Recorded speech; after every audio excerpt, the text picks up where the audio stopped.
Space, the final frontier. This is the Observer's Notebook, the official podcast of the Association of Lunar and Planetary Observers. Its mission to explore the solar system, to seek out new observations and data, to boldly go where no podcast has gone before. And now the host of the Observer's Notebook, Tim Robertson. Hello and welcome to episode 129 of the Observer's Notebook, the official podcast of the Association of Lunar and Planetary Observers. My name is Tim Robertson. I'm the host of the Observer's Notebook and also the coordinator of the training program within the ALPO. Thanks for downloading and listening. The ALPO collects and analyzes observations of various solar system bodies and associated phenomena, and publishes detailed reports concerning these bodies in its quarterly publication, the Journal of the Association of Lunar and Planetary Observers, also known as the Strolling Astronomer. This podcast depends upon donations from you, our listeners, to keep it alive. If you enjoy what you hear on the podcast, you can donate to it via Patreon by giving as little as $1 a month. If you feel even more generous, for $5, you receive early access to the podcast before it goes public. For a monthly donation of $10, you receive a copy of the Novice Observer's Handbook. And for $35 a month, you receive producer credits on the podcast. You can help us out by going to www.patreon.com/observersnotebook. And if you'd like to join the ALPO, membership begins at only $18 a year. You can find out more at www.alpo-astronomy.org. And you can also find us on Facebook. Just search for ALPO Astronomy, and you'll find the ALPO Facebook page. And this podcast also has its own Facebook page as well. Just search for Observer's Notebook. And if you enjoy what you hear in the podcast, please subscribe. That way you'll never miss any episode. And now, episode 129, and we're going to learn all about an upcoming partial lunar eclipse. Stay tuned.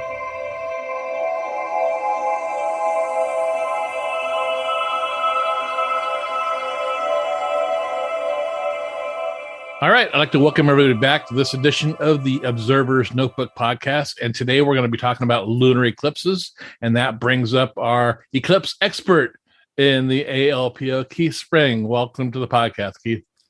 Hey, Tim. Thanks for having me back. Great. Now, before we get into the subject today, why don't we just get a little bit of background about yourself?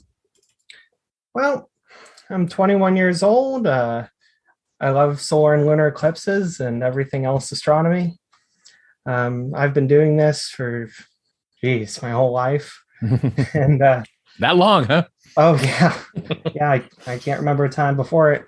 And I love spreading astronomy to everyone else. Great. Now, what kind of observing equipment do you have? Oh, well, I've got two different telescopes that I mainly use. I have a 4-inch apochromatic refractor and a 8-inch Celestron Schmidt-Cassegrain telescope for deeper observing. I also use a Canon EOS 80D for lunar and some solar observing. I find it helps with eclipses, and eclipses happen so quickly. You need to be on the fly and able to aim the camera so quickly. I find it works better with a camera instead of a telescope. Yeah, that's like the last eclipse I used a telephoto lens, and that's all, and then a camera, not even just on a tripod, just doing whole sky things. Right. Yeah. So how did you get involved with the ALPO? Oh, well, my mentor, Dr. Mike Reynolds, the previous Eclipse Section coordinator. That's a great story. One day he just contacted me and said, "Hey, you want to help me with an astronomy group I'm in?" I said, "Sure, why not?" That sounds like Mike. Yeah. Next thing I know, Ken sends me an email saying, "Congratulations, you're going to be the acting assistant coordinator for the Eclipse Section and the Mercury Venus Transit Section." So, yeah, that sounds like Mike Reynolds. That was a lot of fun. Yeah. Oh, that's great. Yeah, and eclipses have always been like your main focus? Oh yeah. Way back in 2004, October 27th, 2004 was my first eclipse. This actually is back takes me back to what the first time Mike Reynolds influenced me in astronomy. He was on the local news and said that there's a lunar eclipse coming on October 27th back in 2004. And well, my mother was nice enough to say, "Hey, that's pretty neat." So she took me outside and I saw it, and that was that. And ever since then, I've been looking into eclipses, especially lunar eclipses. And yeah, my history with Mike goes way back. That's cool. That's very cool. Yeah, we miss him a lot.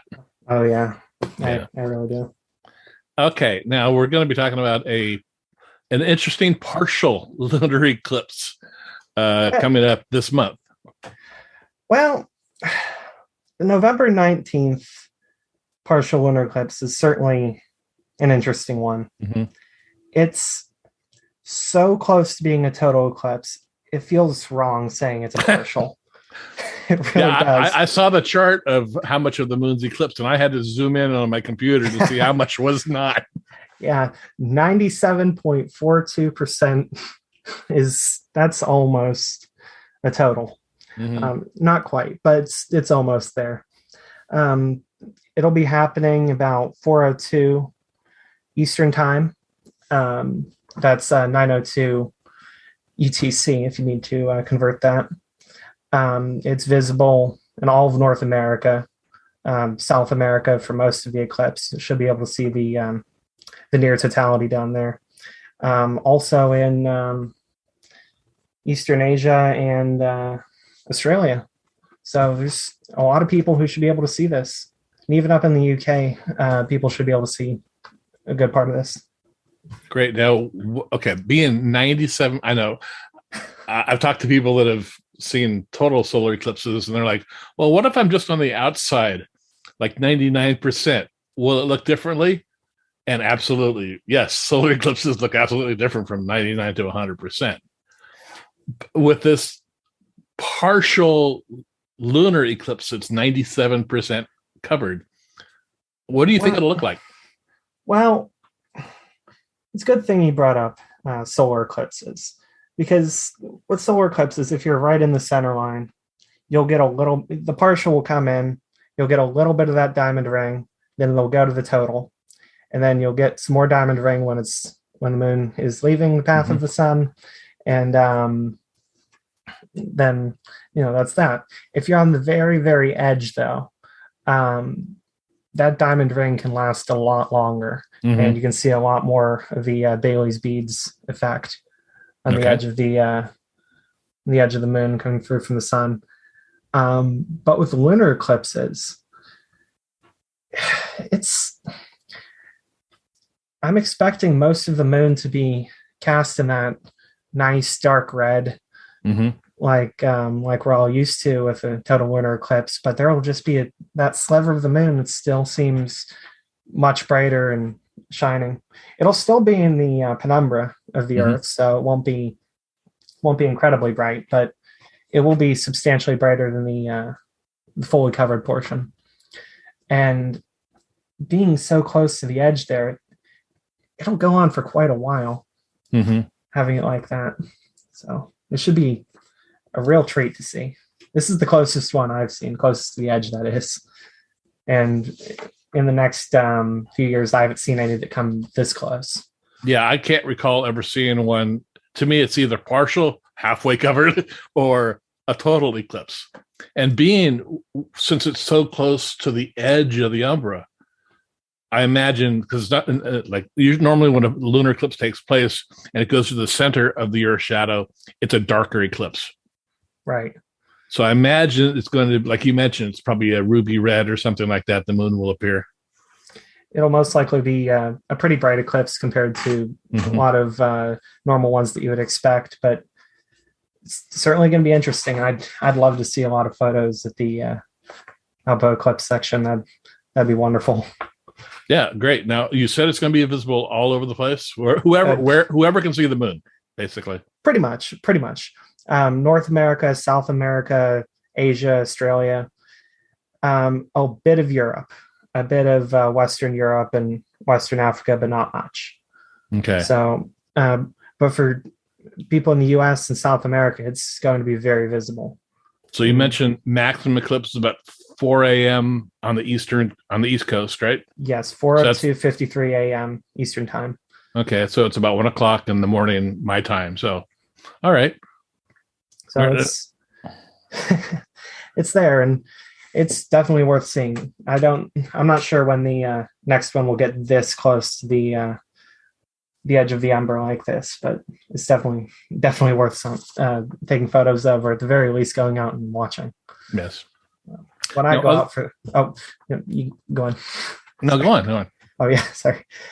When I see this one, I'm going to take it a bit easy this year. I'm going to grab a tripod with my camera and my 250 millimeter telephoto lens, and just get some nice pictures of it, and sit there with binoculars and just watch it happen. These events are so wonderful. It's a shame if you don't watch it. So that's true. And being in the middle of the night, it's going to be higher in the sky. So that's good. Yeah. Nice. Other than photos, are there observations that you'd like to have submitted? Oh, of course. Even just a written explanation of just what you thought of the eclipse would be great.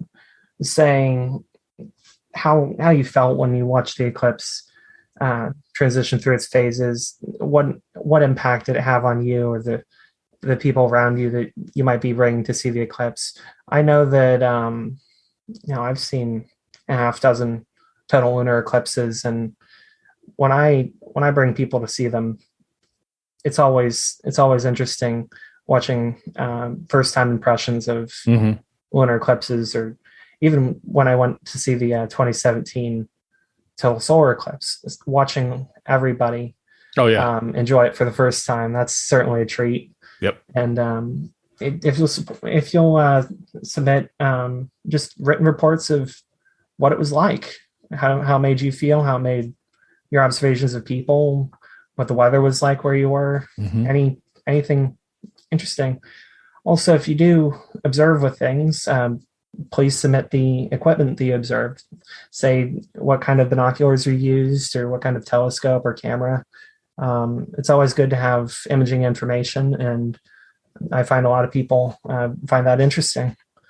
It also helps other people who want to see the eclipses or take pictures of the eclipses. If you can have a first-hand report of, I used these binoculars, but they were too high power. Next time I'll use lower power binoculars, so it's easier to stay focused on the moon. Things like that. Good point. Now, I know with total lunar eclipses, we measure the brightness in I believe it's called the Danjon scale. Yes. Is that going to be something that we think we can do with this partial because it's so big? Well, I would say since it's on the edge, it's worth doing. Okay. My opinion is it's always worth measuring something, even if the measurement isn't normal. It's data. It's definitely going to be very bright on the Danjon scale, but it's definitely worth measuring. And I'd really like to see what people think about that. Okay. Can you describe the Danjon scale to people? The Danjon scale is a method we use to gauge lunar brightness during eclipses.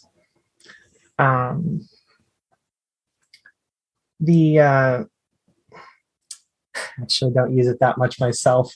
I haven't used it for several years now because I mostly observe. But generally, it's a way for us to look back and see how bright was this eclipse versus that one. Okay. And compare observations. All right. I will put a link in the show notes describing what the Danjon scale with an example that people can use as a guide. Because I'm racking my brain right now trying to remember exactly what the scale is.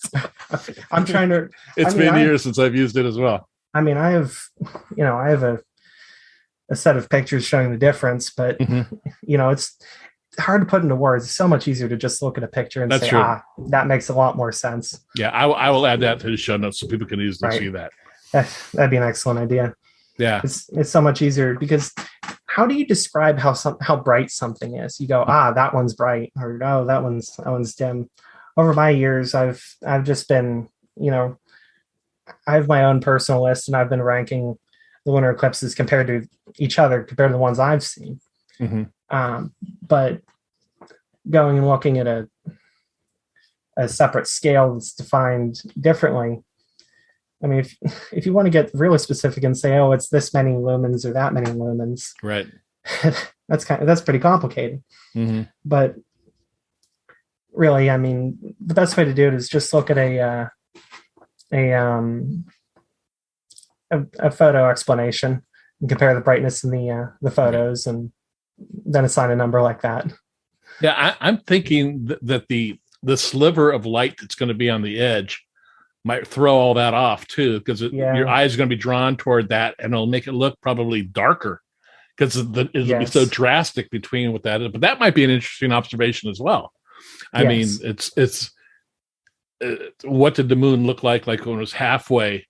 How dark was it? Because I've seen lunar eclipses where the moon just disappears. It looks like a black hole in the sky. Right. And this is not going to be that, because we're going to have that sliver of light on the rim. I mean, it's very possible that we'll have that just bright sliver, and then it'll look like nothing for the rest of it.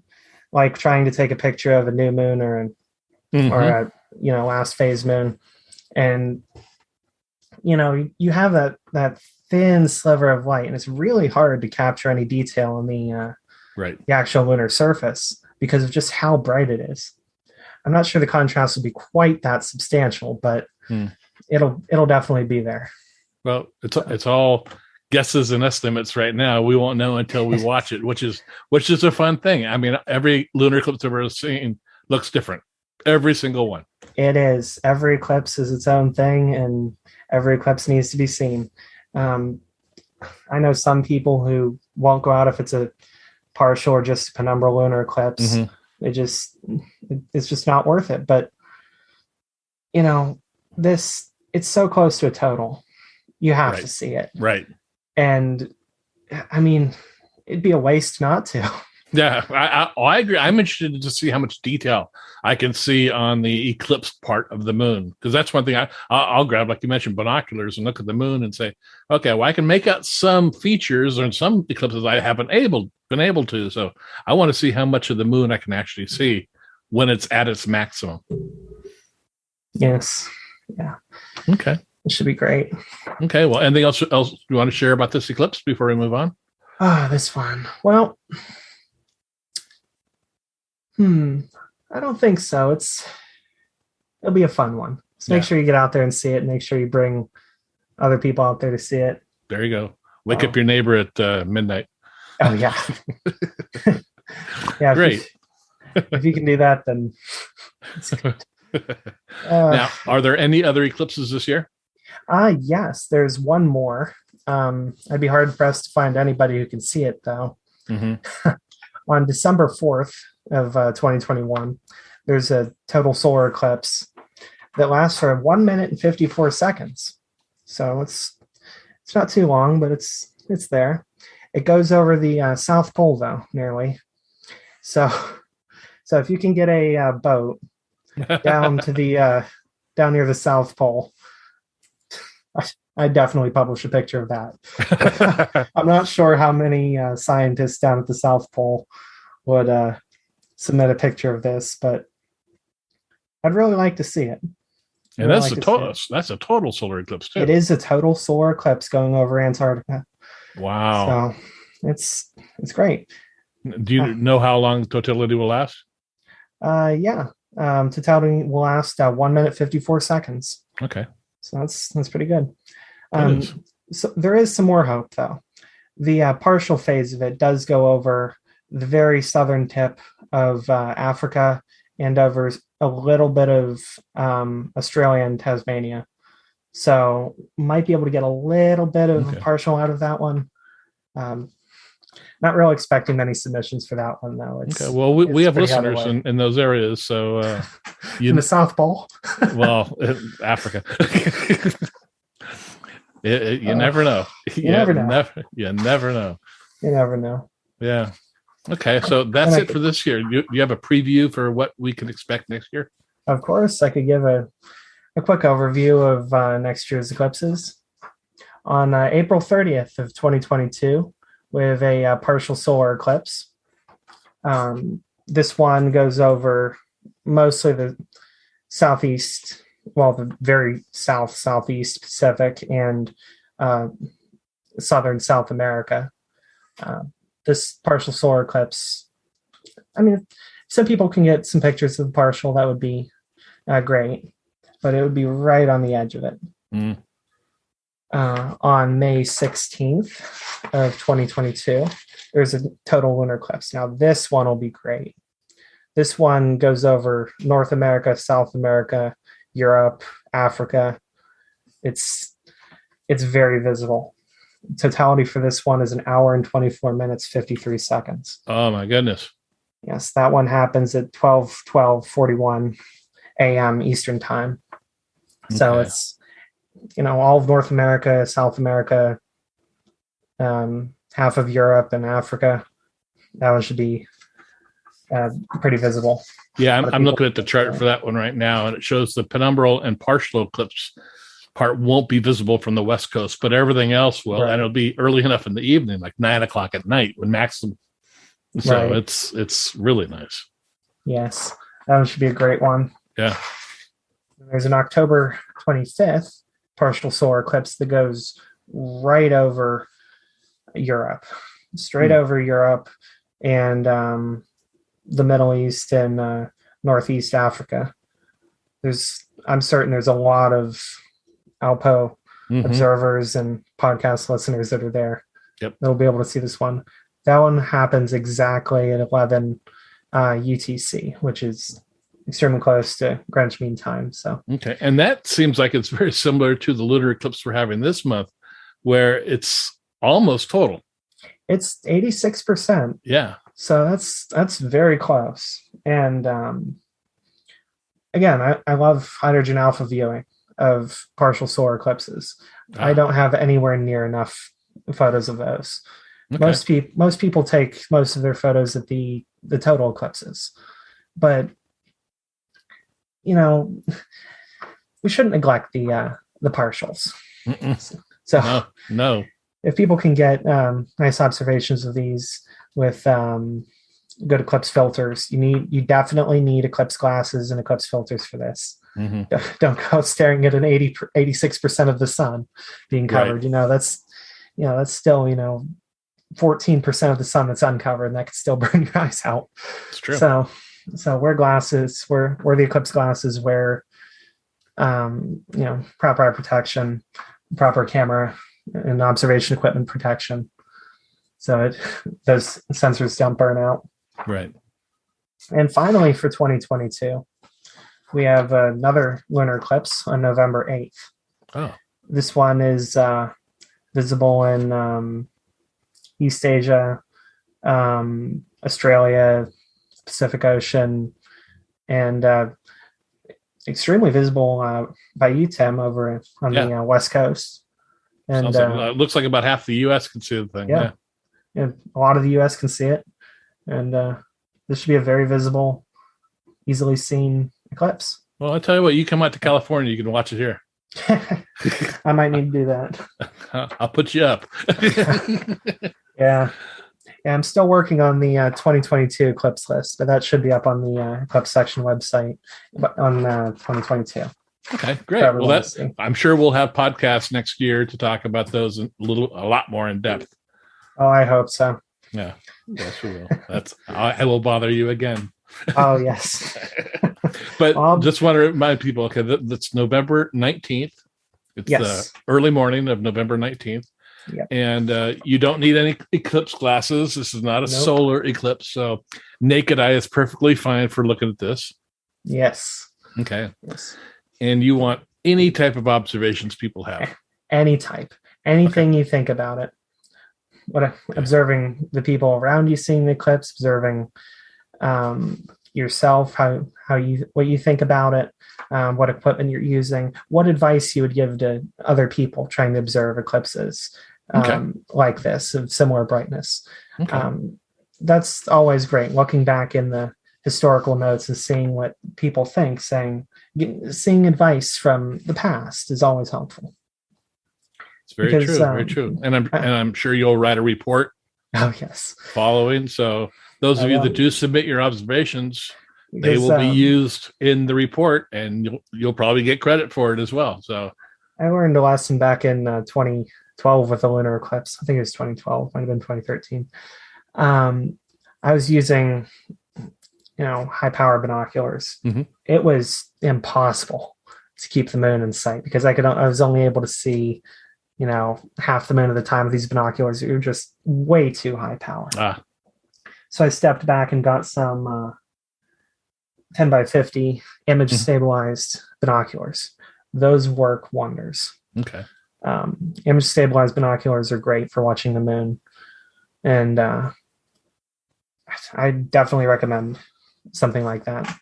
Yeah, I mean, a lunar eclipse is not for high power telescopes. Oh no, it's for binoculars or naked eye. Definitely. Great. Definitely. Great. And the most important part is to go out and just see it. I mean, if you don't have a camera, that's perfectly fine. Just go out, see it, see what you think about it, and just write a report. You don't have to make pictures. You don't have to. It doesn't have to be fancy. You can just write a 1 or 2 sentence summary of it, or a paragraph if you want. But just any thoughts about it. Okay, they're always welcome. And I will have your address or email address in the show notes so people can contact you directly if they have questions or to submit their observations. Yes. And observations can go to the Eclipse at alpo-astronomy.org email. Okay. I think that's the address I have. Yeah, that archives the images and gets them to me. Great. So, well, yes. Keith, unless you have anything else you want to add, I want to thank you for coming on the podcast today.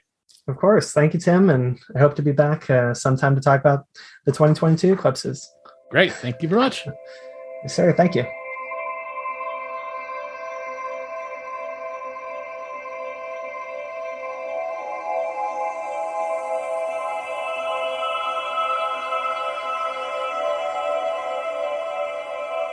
Well, that'll do it for this episode of the Observer's Notebook podcast. Again, I want to thank our eclipse coordinator for the ALPO, Keith Spring, for coming on and talking about the upcoming lunar eclipse and some eclipses coming up next year. Please get out there and observe on the morning of November 19th. We upload a new episode of the Observer's Notebook every few weeks. You can subscribe to us on iTunes. If you do, please rate and review us. I really appreciate it. You can also hear us on Apple Radio, iHeartRadio, SoundCloud, Spreaker, Google Play, Stitcher, Amazon Echo, and Spotify. If you want to support the podcast, you can do so through Patreon. You can give up to $35 a month, where you will receive 1 year's membership to the ALPO and producer credits on the podcast. And with that, I want to thank the producers of this podcast, Steve Siedentop and Michael Moyer, for the continued generous support of the podcast. Thank you very much, gentlemen. The link for the Patreon, as well as the link for the ALPO, is in the show notes. If you'd like to get a hold of me, my email address is commentman@commentman.net, or also on the Twitter at @ObserversNBPod. Until next time, my hope is you always have clear and steady skies. Thanks for listening.